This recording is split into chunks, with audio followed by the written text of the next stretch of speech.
In this video, life moves pretty fast. It's why you got to plan to have fun. It's a vital part of your happiness and success. Welcome to the Team Super Dad podcast. Let's roll. Welcome to Team Super Dad. Real dads creating their best lives ever. More time, more money, more fun. You are not alone. You're on Team Super Dad. Hello, dads. Welcome back to the hot seat here at Team Super Dad HQ. You know where we are at. I might be looking a bit shabby today. I'm trying to generate after 2 nights out in London having fun, which is what we're going to talk about today. If you have been part of any of the last 3 years lives and podcasts, you will know that I've talked about the importance of having fun on more than one occasion. And that's what we're going to do again today. It is Sunday, so I was not here yesterday, so apologies for those. But if you're on the live, then drop in. You can comment on any of the socials where you're watching this, and I will endeavour to see that as we're going along. And if you're watching on the replay, hashtag replay, so we give the algorithm a little tickle, but also so I can see who's in and who's watching, and it can invite you in to the Team Super Dad world. We are a community of modern, motivated dads creating the life we desire rather than the life that we feel stuck in. And that is about the core 5 areas of focus, fitness, finance, family, and fun. If you're feeling like you don't have the kind of success you want at home, like maybe you're smashing it in business, but your family life is just on the rocks, it's because you don't have balance in these vital areas. It's because you're not putting enough of the right energy and attention across the board. And when you focus on one area to the detriment of the other, it's no bloody surprise. Sorry about that, just punched the microphone. It's no bloody surprise something is eventually going to go wrong. You can dive into a Team Super Dad call with me, a free 15-minute call. Just go to teamsuperdad.com/15 call. That's 15 call. And we'll have a chat. We'll get to know who you are and what you're up to, and get you back on track. If you've been following the last 10, I think we're on 11 weeks. We are 11 weeks into 2023 now, and we've been going through the power code. But this weekend I was up in London having a weekend away. We've seen friends. We went to a gig. I'll tell you all about it in a minute. But so I'm taking a jump out of the correct order of how the power code works. The power code is my methodology, my process for bringing dads back to their best selves. And we have done purpose, and we're in the middle of ownership. But I'm jumping into engage and reward just to keep it topical, because this is what we've been up to. Planning for fun is literally as simple as making sure you are connected to your friends, that you're doing the things that you enjoy doing, that you're being to some degree spontaneous, that you're creating the opportunity for fun stuff to happen, which might sound a bit trivial and a bit like, well, yeah, I go and have fun all the time. I play golf every week, or I'm always at the pub. And you know what? That's kind of okay. But if you're doing the same thing all the bloody time, is that really pushing the limit on your own creativity, on your own energy levels, on the opportunity for you to do and experience either brand new things or things that you just love doing, which is conveniently a good combination of everything I'm about to share with you about this weekend. As I said, feel free to comment on the live if you're watching, and of course, hello to our podcast listeners. You can subscribe to the podcast at any of the usuals. If you just search for Team Super Dad on any of your podcast channels, and you can get subscribed to there. So this weekend, London, I booked the tickets for Frank Moody about 6 months ago. Going to gigs has always been one of my favorite nights out. I just love the energy, the noise, the fact that you generally go to the pub beforehand, then you've got the gig, concert, and then there's some level of going out afterwards. And so it just ends up being a real mixture of experiences across the night. And yeah, going back to our sort of 20s and 30s living in London, that generally was absolute carnage. And some, like, if it didn't start with carnage, which invariably it did, but even if it didn't, it definitely ended in carnage. And so Frank Moody, but of course we're all pushing 50 now. How easy is it to just get out, to get to London, to book the tickets, to coordinate? I probably invited, I don't know, I told about 20 people we were going and to get tickets, and so there ended up 6 of us, something like that, which is okay. It was the favorite old suspects: Emma and Anna and Athos, Mark, and of course Ben, Emma's fella, and Jo, my wonderful girlfriend. So Frank Moody, epic concert, out for some dinner beforehand, booked somewhere to stay as an Airbnb. So there's a lot of coordination that goes into this.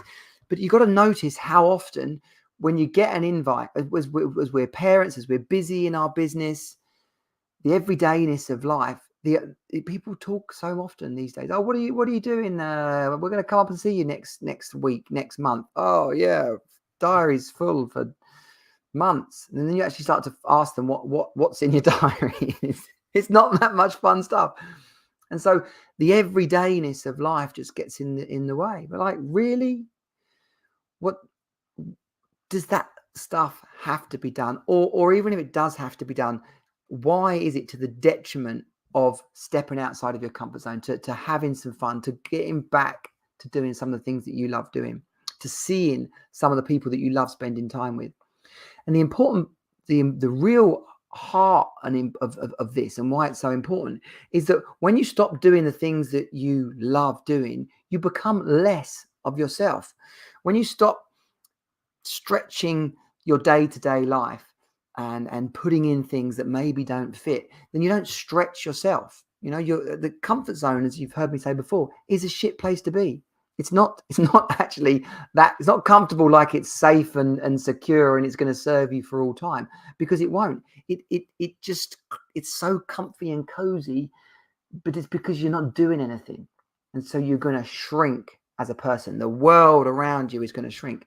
This weekend, as well as probably drinking a bit more than I normally do, that's a definite, by the way, because it's not about getting pissed every weekend. If you're doing that every weekend, then that's a distraction. That's an avoidance. You know, if you're sniffing it up your nose, playing golf every weekend, doing the pub if you're doing the same thing every weekend, there's a good chance that's a distraction tactic. It's stopping you dealing with something that you're bored or fed up with or resenting, because you're shrinking, because you're not stretching yourself and going and doing new things or doing things that you love.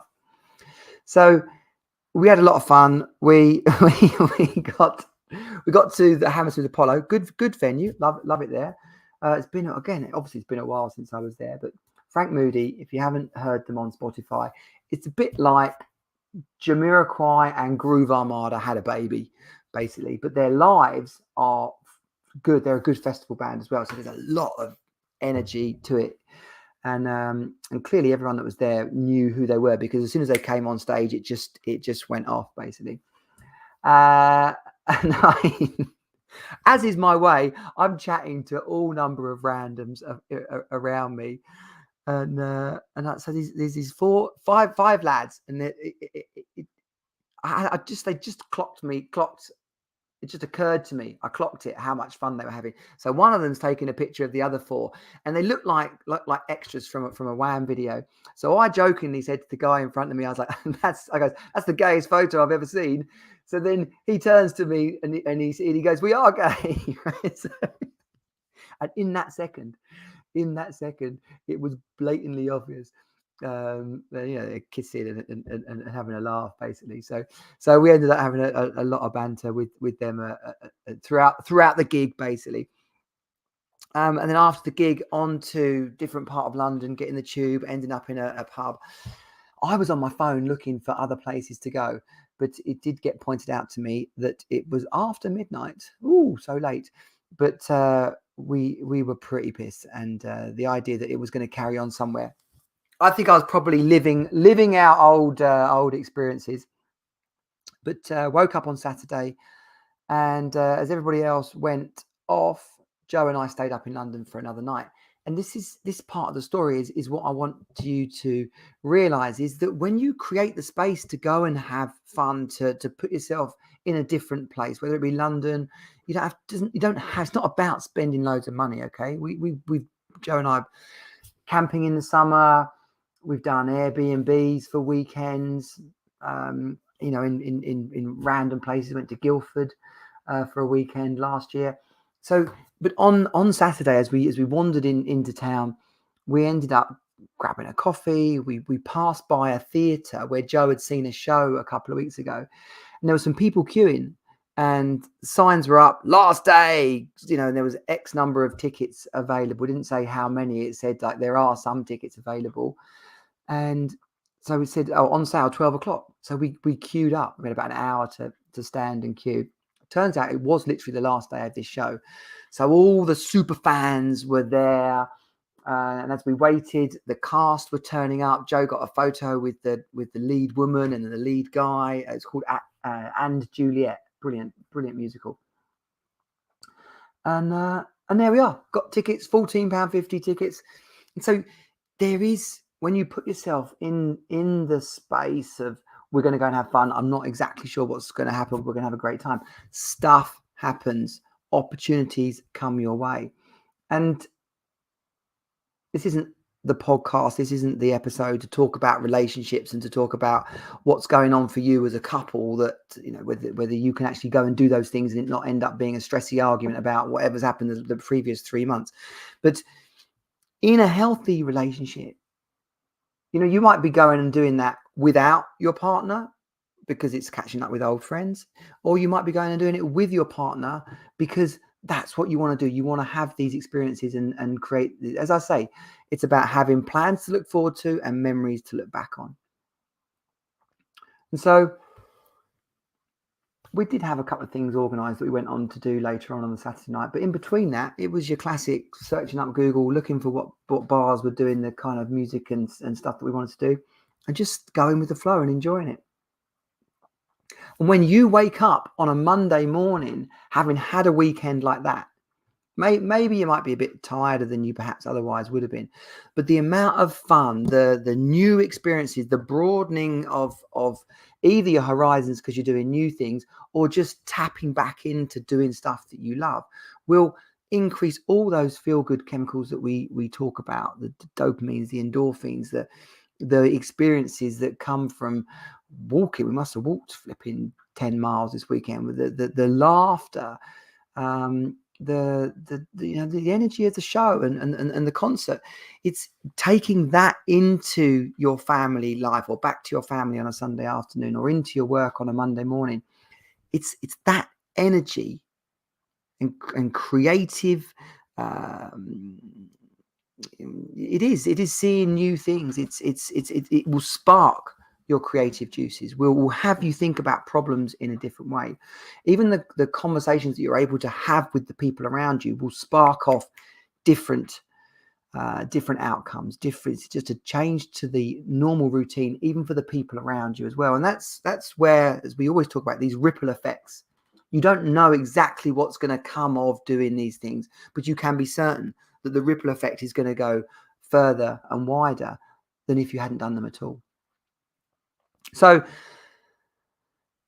I referenced Ferris Bueller in the show notes today, and it's a classic 80s movie. You gotta love Ferris Bueller, but it's as well as just watching that film, right? When he says life moves pretty fast, sometimes you got to stop and take a look around, or you're going to miss it. I may have paraphrased slightly there, but that's the whole point. And so the whole essence of that film is how other people, like his sister mainly, right? It does her nutting how he can just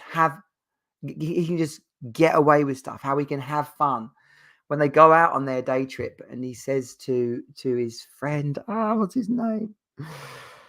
Oh, gone. There you are. That's what old age will do to you. But you can comment in the notes if you can remember who Ferris Bueller's mate was in the movie. But as they go out on their day, just the mindset and the idea that stuff's going to happen. We don't know exactly how the day is going to go, but it's going to go well. We're going to to see what occurred. We're going to bump into old friends. We're going to see the show that happens to be on the last day, and that even though we're going to queue for an hour, there might be some tickets. Like, do you know what? Even as they got to the end of the line, they had the sort of the two couples behind us were the ones that got the last tickets to this show. So it was worth it. How many other people would have gone past that theatre and said, I'm not queuing for an hour. What's the point of doing that? We might not even get them. It's about, as Ferris Bueller pointed out in the movie, it's about putting yourself in a position to have the day unfold, to expect great things to happen, to have a laugh, to meet random people, to get pissed, to hike up a mountain. You know, it's about the experience, and it's about being willing to have it happen. Because I want you, as I wrap up this for today, I want you to notice how many times you're not saying yes to having fun, or how many times or how long it's been since you called that old friend, or how long it's been since you booked gig tickets or caught a festival this summer, or when it was the EasyJet sale, did you jump in and buy four flights to a random city because you want to take the kids there? Like, how much emphasis and focus and importance are you putting into this side of your life? Because if that's who you are to yourself, that's who you are to other people. You know, you want to feel that energy. You want to have plans to look forward to and memories to look back on.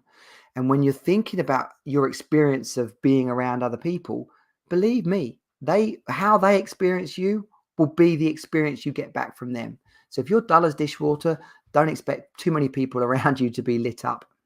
Sounds kind of obvious, but when you're looking at where the fun has gone in your life, you're looking at why things feel a bit crap, it has to start with you. So planning for fun is absolutely vital. And you've got to be the difference. You've got to be your own hero.